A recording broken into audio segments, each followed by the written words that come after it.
Time of supply of services. How to determine the time of supply of services? Just now we have completed how to determine the time of supply of goods, both under forward charge as well as reverse charge. Okay, now let us try to understand how to determine the time of supply for services. Same here also, both forward charge as well as reverse charge. Okay, so this concept was dealt by section 13 of the CGST Act. Okay, so let us start with this concept. Look here, time of supply of services under forward charge. Okay, so for supply of services on which supplier is liable to pay tax, supplier is liable to pay tax means FCM. Very good, FCM. The time of supply will be earliest of the dates arrived by methods A and B as follows. Now what are the day A and B? This date of issuance of invoice or date of receipt of payment, whichever is earlier. Date of issuance of invoice or date of receipt of payment, whichever is earlier, if the invoice is issued within the prescribed time under section 31. What is the other thing they are saying? Date of provision of service or date of receipt of payment, whichever is earlier, if invoice is not issued within the prescribed time. If invoice is not issued within the prescribed time, what they are saying? Let us have a discussion here.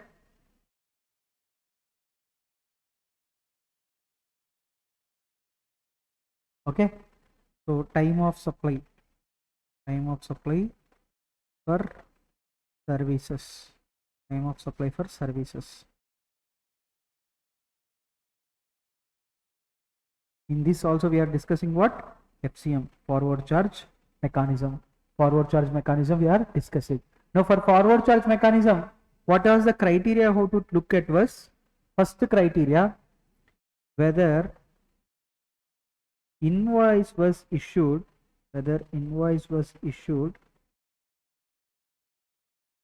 within the time prescribed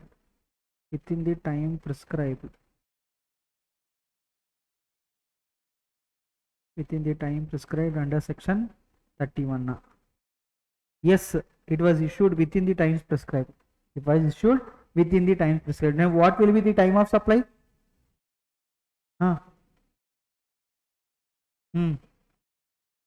Date of receipt of payment. So date of issuance of invoice or date of receipt of payment, whichever is earlier.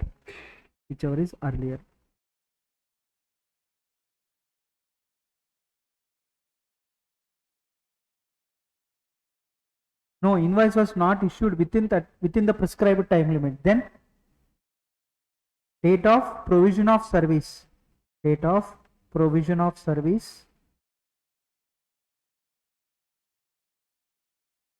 Same common, date of receipt of payment.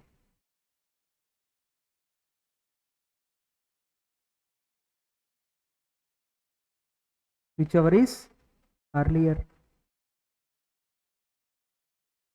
Now what is this date of provision of service? Date of provision of service means date of completion of service. That we will call it as date of provision of service. Okay. So time of supply for services getting covered under FCM. Whether invoice was issued within the time limit under section 31. If yes, date of issuance of invoice or date of receipt of payment, whichever is earlier. If no, date of provision of service or date of receipt of payment, whichever is earlier. This is what they are saying. Okay, this is what they are saying. Now, if invoice is issued within the, if you observe the difference, the only difference was date of issuance of invoice I am considering. Here I am considering date of provision of service. That's the only difference. Remaining everything is same. Okay, now why they have framed the rule like this? Date of provision of service, why they have taken? Let us take an example to understand, to crack it or to decode it. Okay, so for example, there was one services. Okay, now one seminar, paid seminar is there, paid seminar. That is a service only, taxable under FCM only, Have you ever heard that seminars and all getting covered under RCM?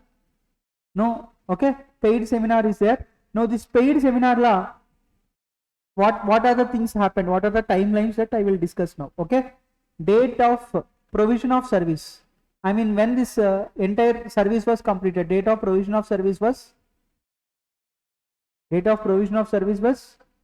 for example, okay, before that, before going to this, see this entire thing, whether these points I have to consider or whether these 2 points I have to consider is entirely depending upon section 31, no? So let us first understand what is the time limit given under section 31. What is the time limit given under section 31? Okay, that would be better. Look here.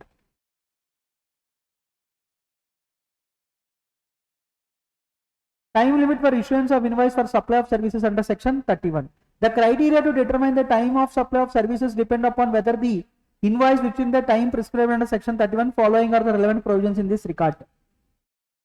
The tax invoice as per section 31 subsection 2, tax invoice need to be issued either before the provision of service or within 30 days, within 30 days from the date of supply of service. Now what is the time limit for issuance of invoice?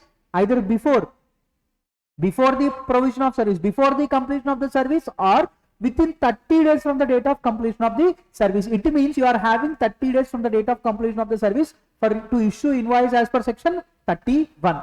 Okay, na? But if in case you are an insurance company or banking company, if you are an insurance company, banking company or financial institutions including NBFC, you will be having 45 days time. So simply speaking, for services, when you have to issue the invoice, within 30 days from the date of completion of the service. Okay, na? Within 30 days from the date of provision of service, you can even issue before also. This is what the point they are explaining. Okay, na? Now come back to this point. So have you understood now what is the time limit under which invoice has to be issued? That is what? Within 30 days from the completion of the service. Now we'll proceed with the example. Paid seminar is there.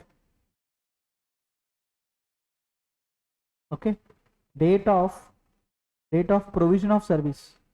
Was, now date of provision of service we will take it as 1st December 2025. Date of provision of service 1st December 2025. Okay, na? Now date of invoice was, slightly change the example.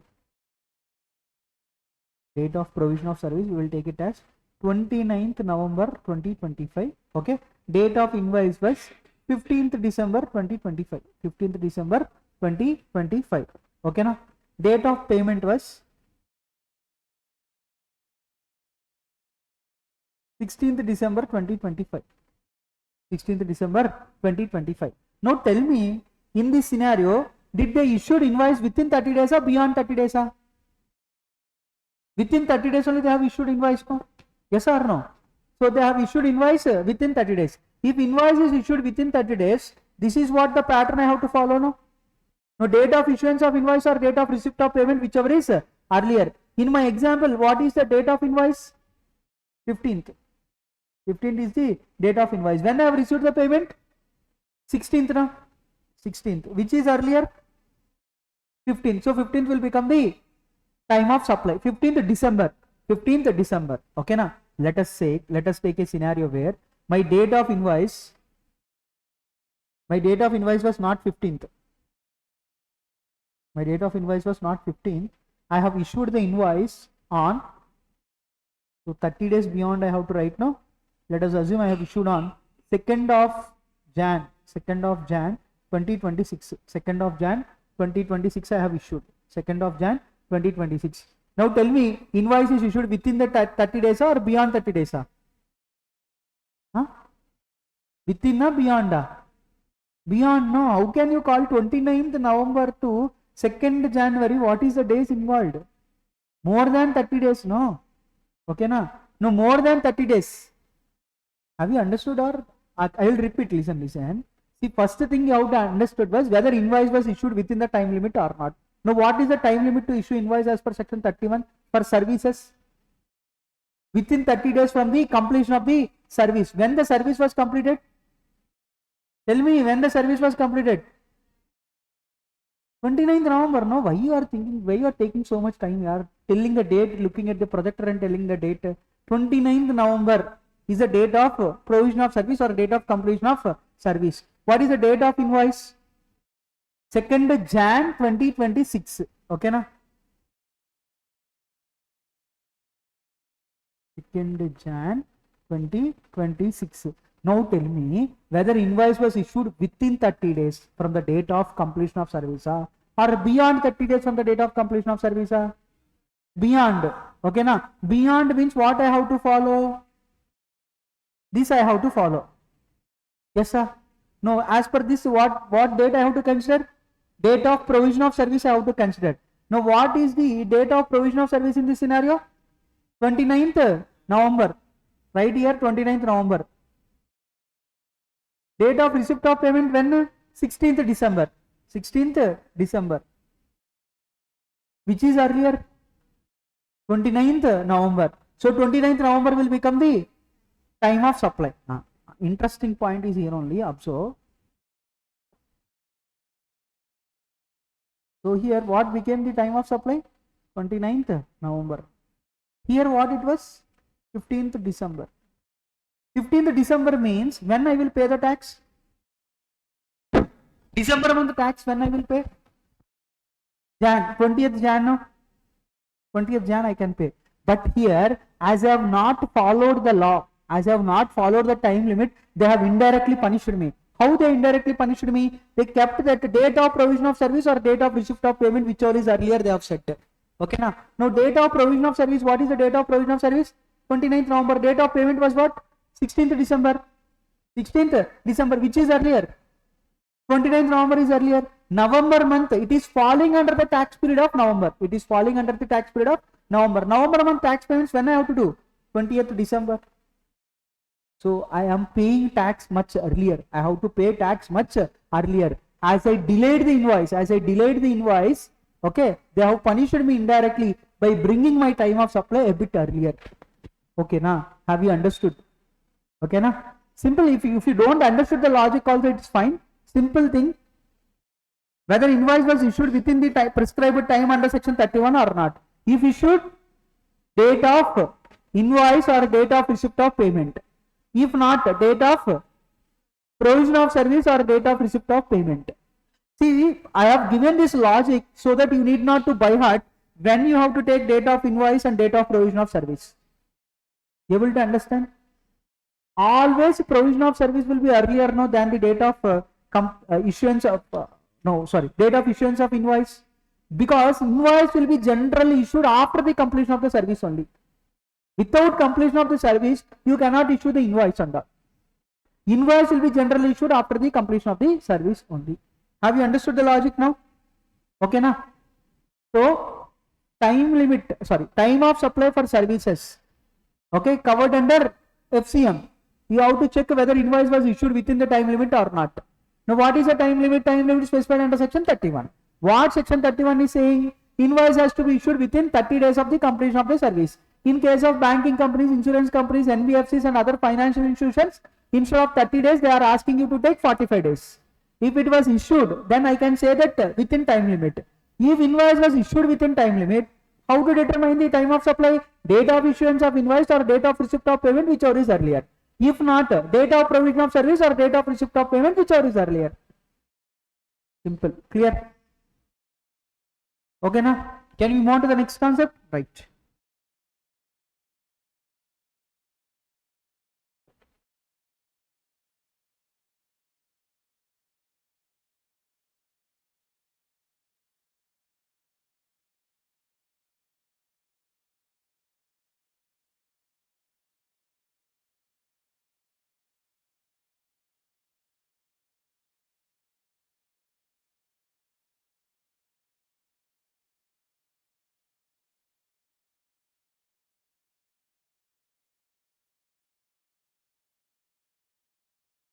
See, there were other 1-2 concepts also there, that also we will discuss. Okay, there is a concept here.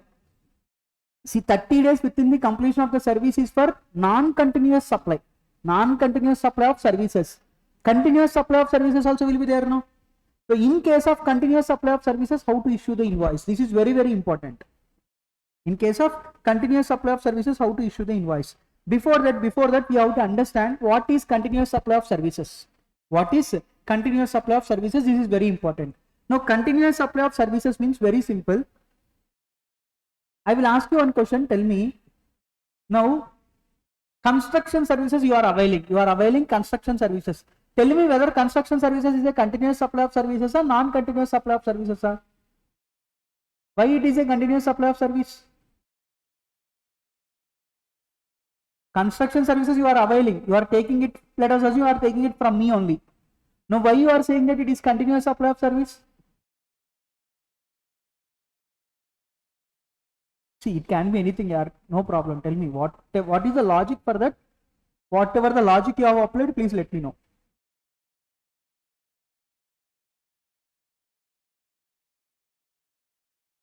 I am not supplying you material, no.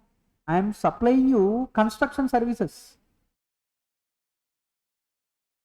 Construction will not complete in one go. Okay, nice. Any other points? It takes so much of time. For these reasons, you have said that it is a continuous supply of service. Right. Your logic was in line with the definition only. But how definition is saying now? What it is saying was any supply if it is taking more than 3 months time. More than 3 months time, and also if there is any periodic payment obligations. If there is any periodic payment obligation, then it will be called as continuous supply of service. Look here. Continuous supply of services are provided or agreed to be provided continuously or on recurrent basis under a contract for a period exceeding 3 months. Exceeding 3 months with periodic payment obligations. With periodic payment obligations. So these 2 points are important. Okay, na? So contract, under a contract for a period exceeding 3 months. Under a contract for a period exceeding 3 months with periodic payment obligations. Whenever you are availing construction services or works contract service, what you will do?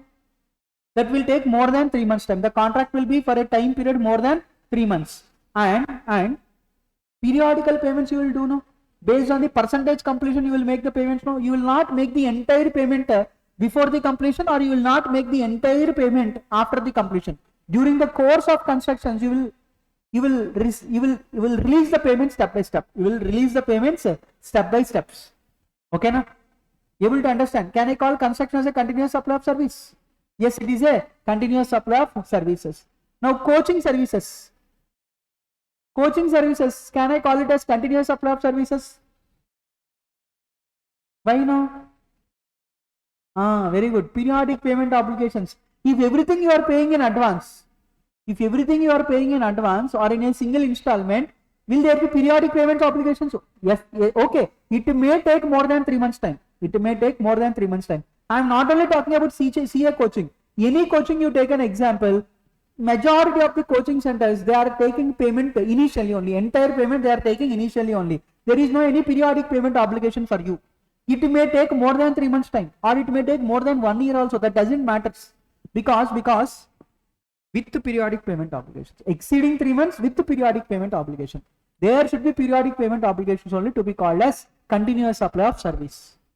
Able to understand? Now you have understood now what is continuous supply of services. Anything other than continuous supply of services, it will be called as non-continuous supply of services. Now in case of non-continuous supply of services, what is the due date of issuance of invoice as per section 31? We have just now seen, within 30 days from the date of completion of the service. Now in case of continuous supply of service, what is the due date as per section 31? When invoice has to be issued, that we have to understand. This is an important thing. Observe carefully.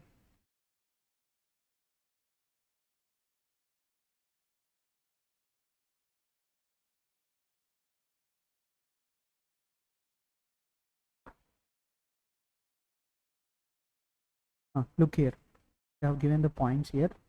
In case of continuous supply of service, the invoice should be issued either on or before the due date of payment, where the due date of payment is ascertainable from the contract. For example,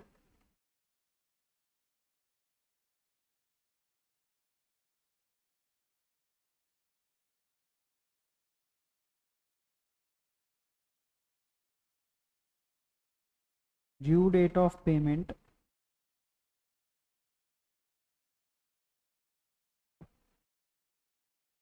ascertainable, due date of payment ascertainable from the contract. For this we have to discuss an example. Okay na, due date of payment ascertainable from the contract. Okay na, let us assume I will take a coaching services only as an example. Okay na, now coaching services, let us assume there is periodic payment obligation. Okay na, generally industry practice not there, but for our convenience we are taking example in such a way. Okay, coaching services.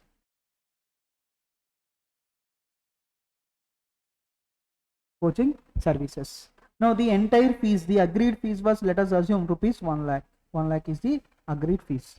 Now what they have said was, now in the application form or in the generally for fees terms and all, they will give you an application form where you will give all your details and you will put signature. No, that itself will act as an agreement, relevant agreement for this discussion and all. Okay, now in that what it was said was, the payment obligations were like this.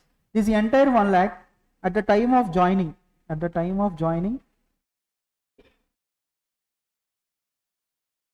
you have to pay some 20,000. You have to pay 20,000. Okay na? After 1 month, after 1 month,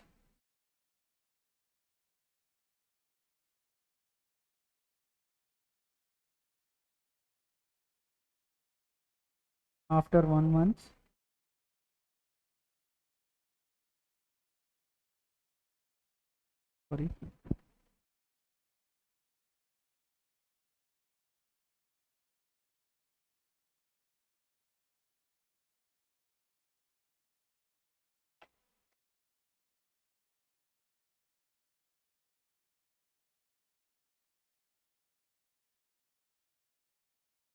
okay, look here. After 1 month,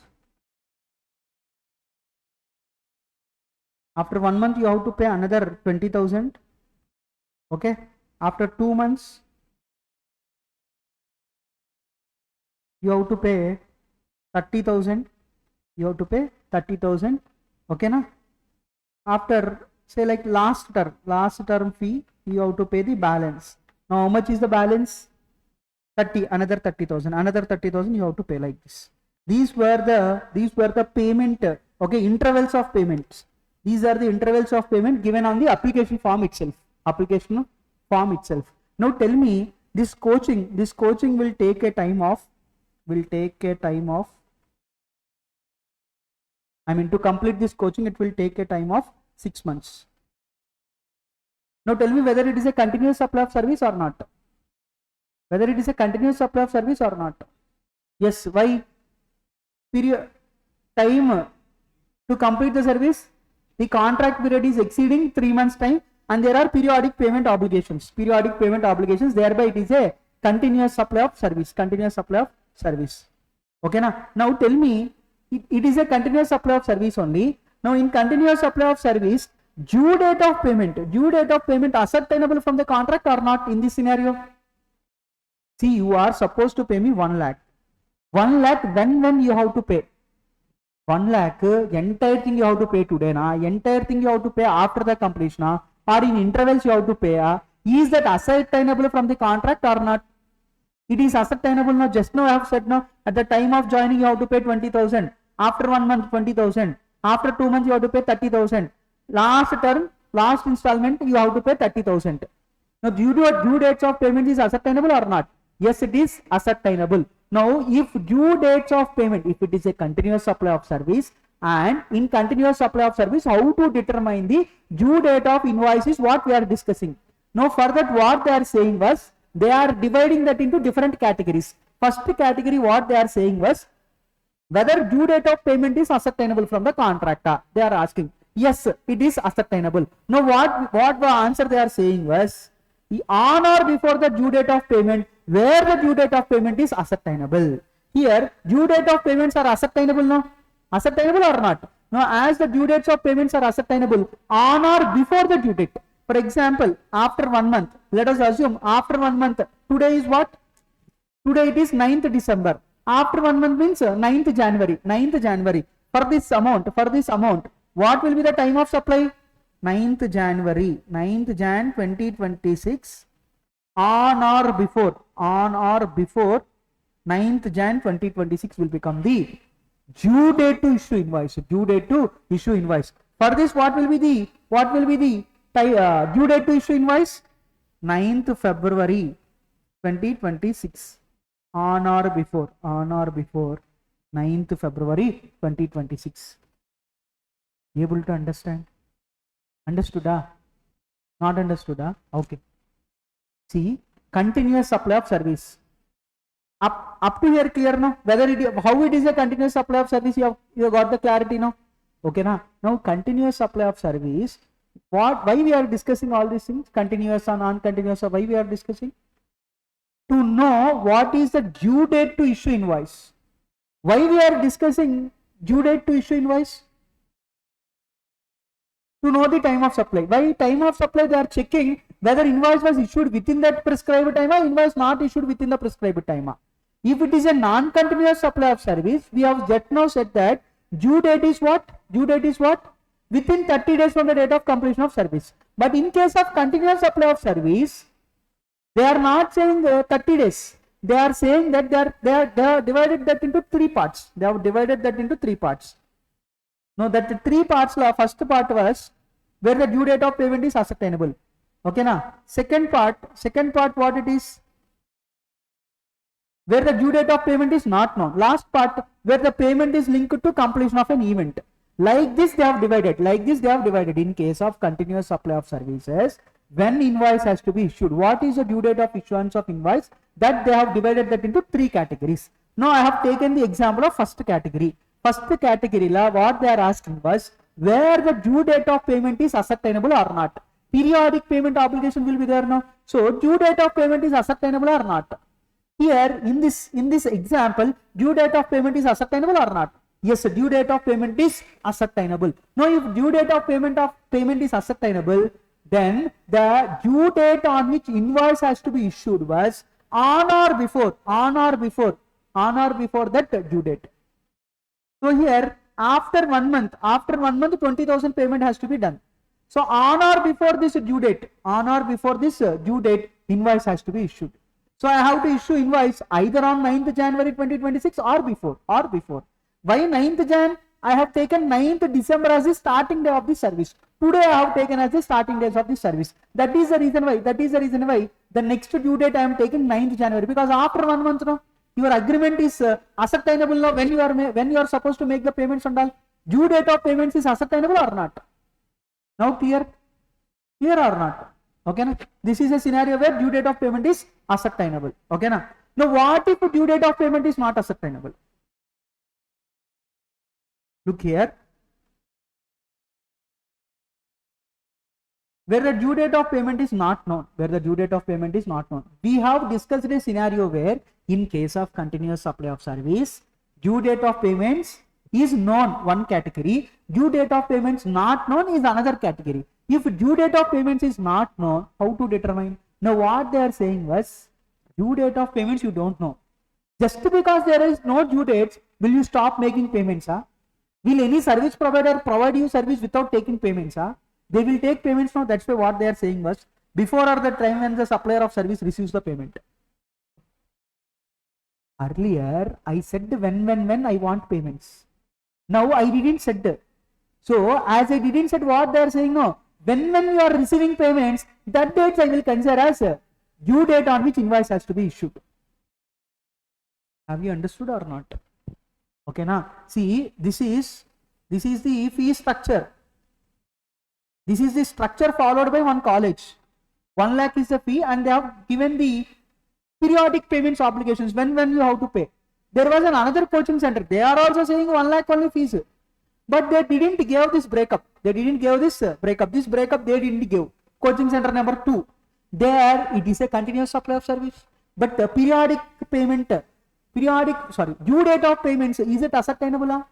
No, not ascertainable. We don't know. But just because due dates are not there, will he not collect any single rupee of fees until completion of the coaching?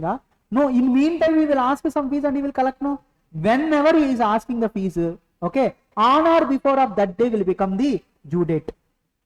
Okay, na? Before or at the time when the supplier of service receives the payment. Say for example, he had asked fees on 15th February 2026. He had asked a fees of 50,000. Okay, na? On or before February, on or before 15th February, it will be considered as a due date to issue invoice. It will be considered as the due date to issue invoice. Able to understand? Okay. Come to the third scenario. Due date of payments ascertainable or not ascertainable, that's not the criteria here. What happened was, payment is linked to the completion of an event.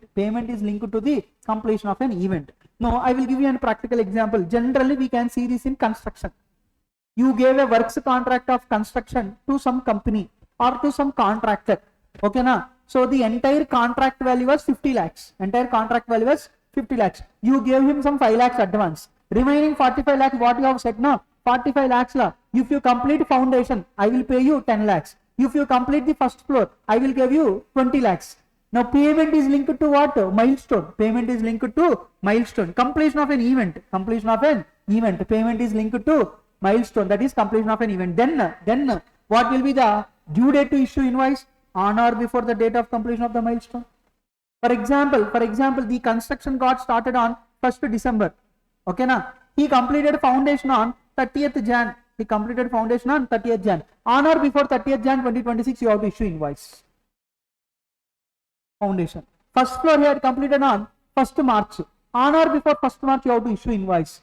Okay, for the particular certain amount. What was the percentage you have linked, that itself. Have you understood now? Continuous supply of services. 3 categories. Due date of payment. Ascertainable, not ascertainable. Payment linked to the milestone of an event.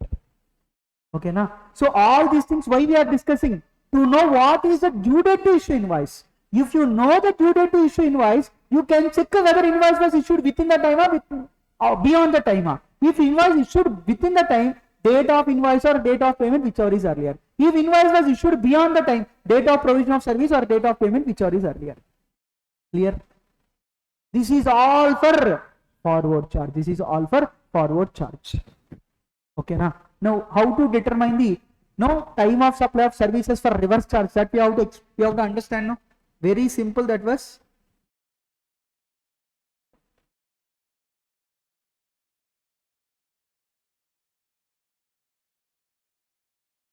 Look here, reverse charge. Time of supply of services under reverse charge. Very simple. I will tell you. Listen.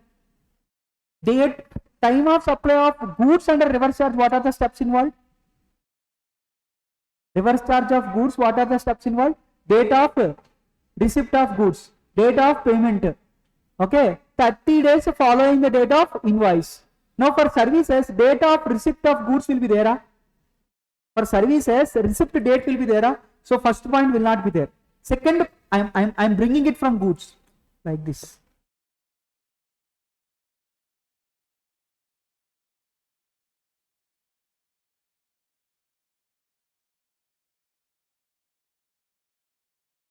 See, this point will not be there for services. Yes, sir. Date of receipt of goods will not be there for services. No, it is not practically possible. Now, what was the immediate point? This point will come as same. Date of payment will come as same.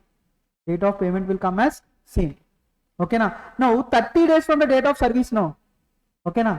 Okay, 30 days from the date of service now. It will be 60th day. That is 60 days from the 60 days following the date of 60 days. Following the day of 60 days from the date of invoice. That is what it will be there. Look here.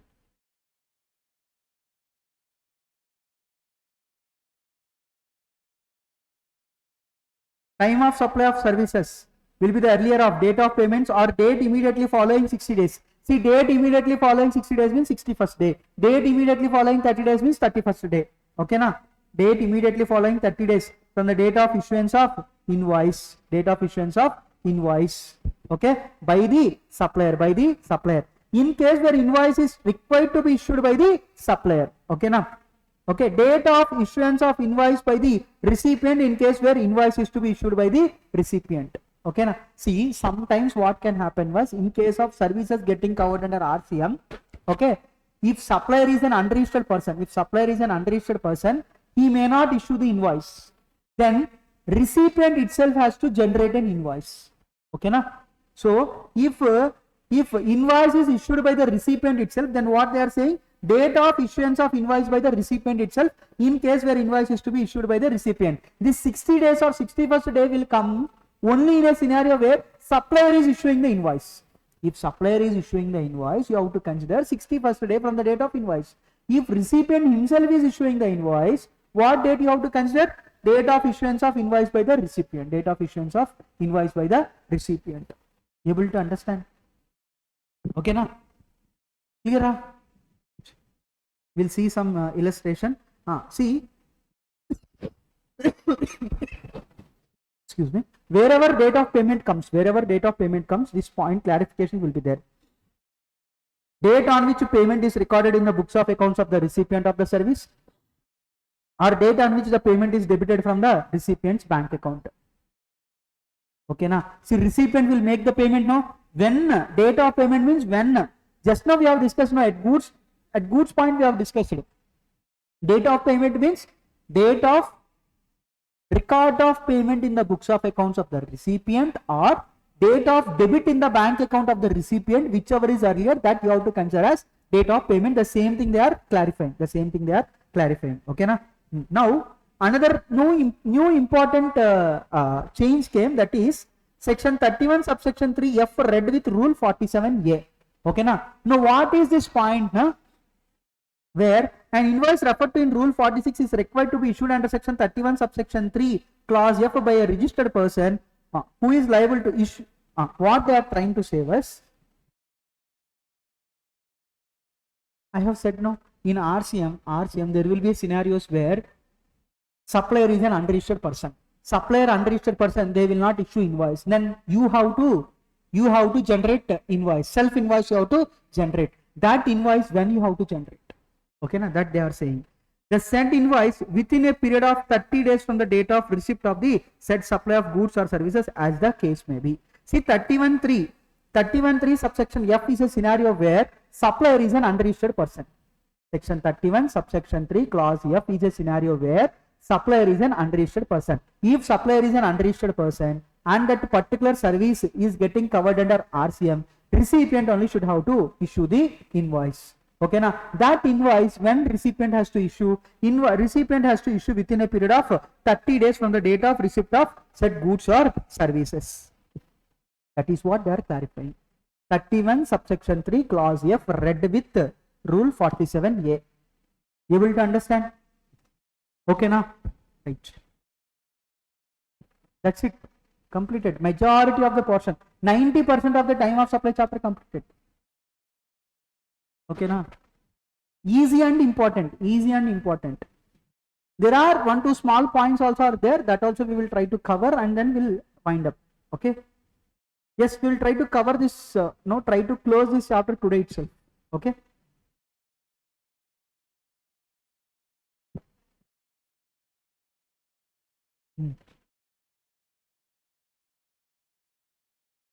Yes. Wait, I will show you 31.3F. Just give me a minute, I will show you 31.3F. I will show you the section so that you will get a better understanding.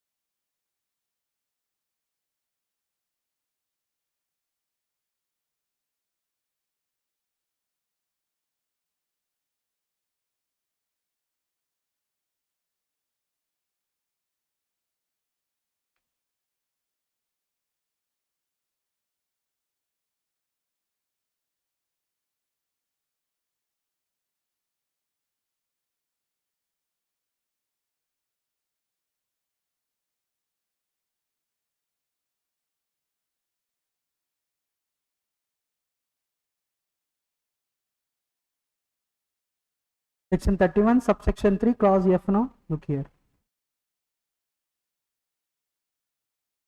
Able to see? F point. I cannot, no, this cannot be allow me. This will not allow. F point. A registered person who is liable to pay tax under subsection 3 or subsection 4 of 9.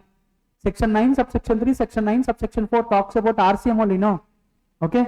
Shall issue an invoice in respect of goods or services. It is applicable for both goods and services, or both received by him from the supplier who is not a registered person. A registered person liable to pay tax under 9 subsection 3, 9 subsection 4 by him from the supplier who is not a registered person. Okay, then he himself has to issue the invoice. Who is telling this? Rule 47 is telling. Now, Rule 47 itself, they are given time limit also. Earlier, this time limit was not there.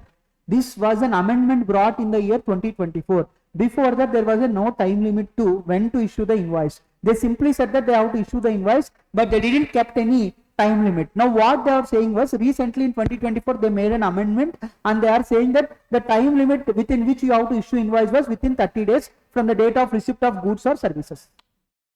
Okay, now, as it was a new point that they might test you in your exam, so simple.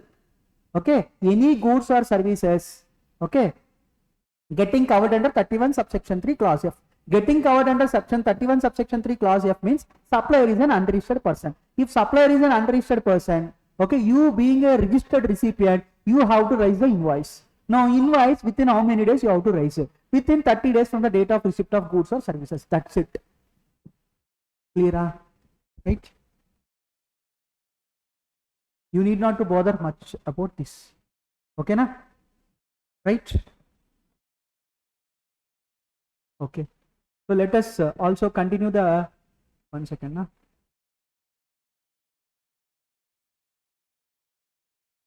This import of services between associated enterprises, this also we will continue. Import of services between associated enterprises, very small point.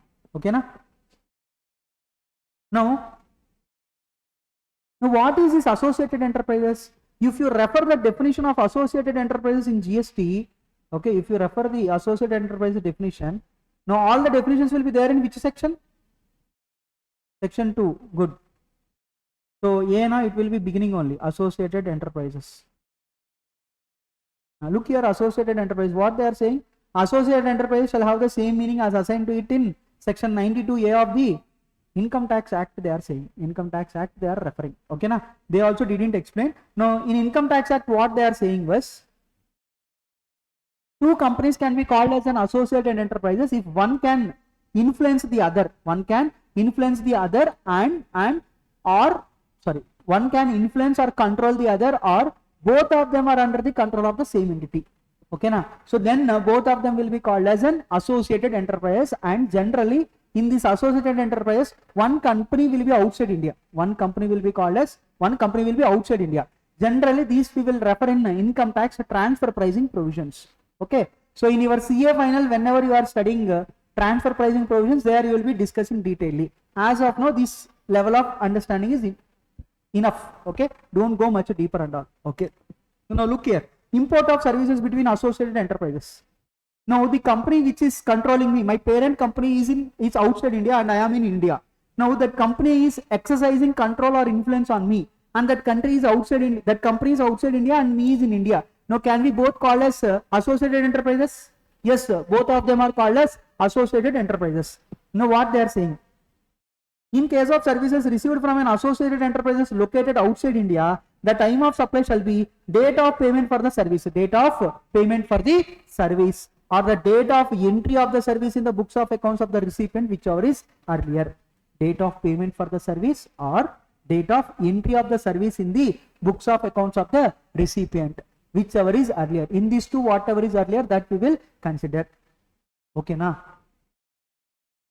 That's it. What are the two things you have to consider? Date of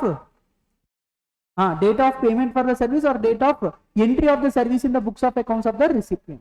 That's it. So they are saying that the reverse charge they have given as a diagram, they have watched it. This you can refer. Okay, for quick references and all you can do this. Okay, we will continue the pending aspects if any there. Majority of the provisions or majority of the things they have given in the cessation is left out. Cessation of a supply of service. Let us continue, complete this also, and we will proceed. Now, what is cessation of a supply of services? What is cessation of a supply of services? Okay, there was one professional that the professional we have engaged for providing some services. We have engaged, say for example, no,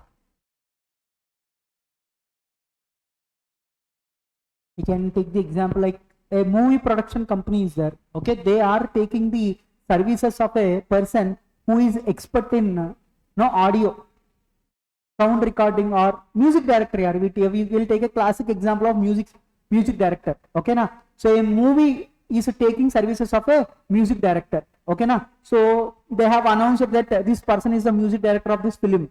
Okay, na? That music director had started giving the service.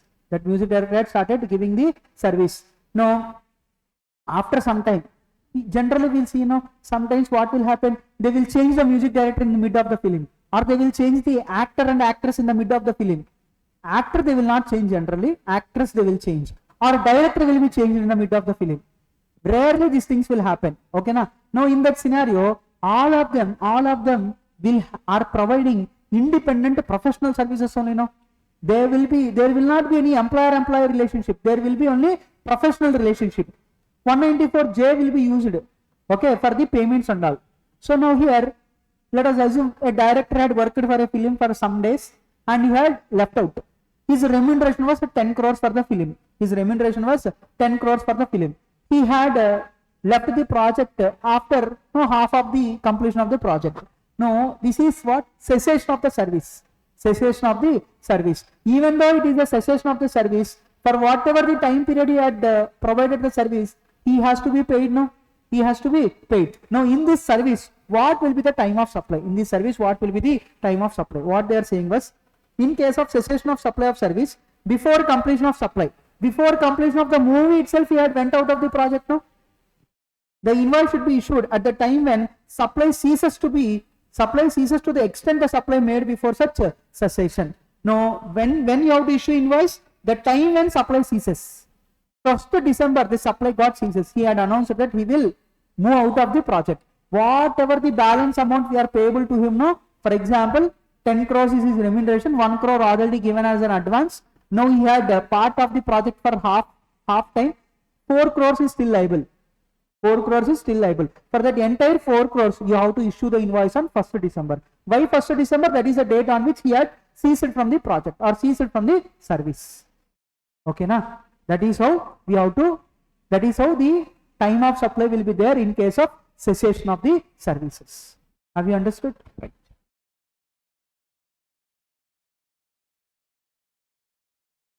Let us look at this example. Mohit Khanna and Sons is a firm of management consultants.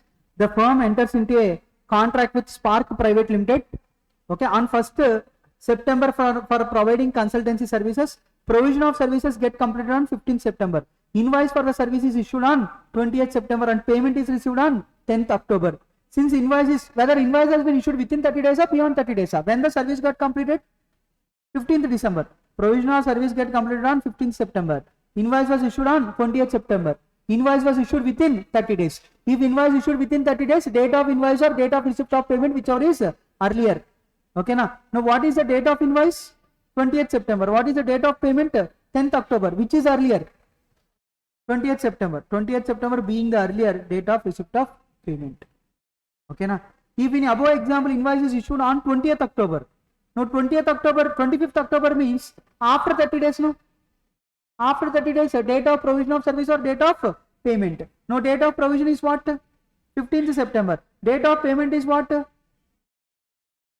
10th October. 15th September, 10th October. Which is earlier? 15th September. 15th September being the earlier. 15th September being the earlier. Okay, the date of receipt of earlier than the date of recipient. This would be that would be the time of supply. This would be so as the invoice has not issued within 30 days from the date of supply of service. Okay. This is not an example for cessation, but that earlier part.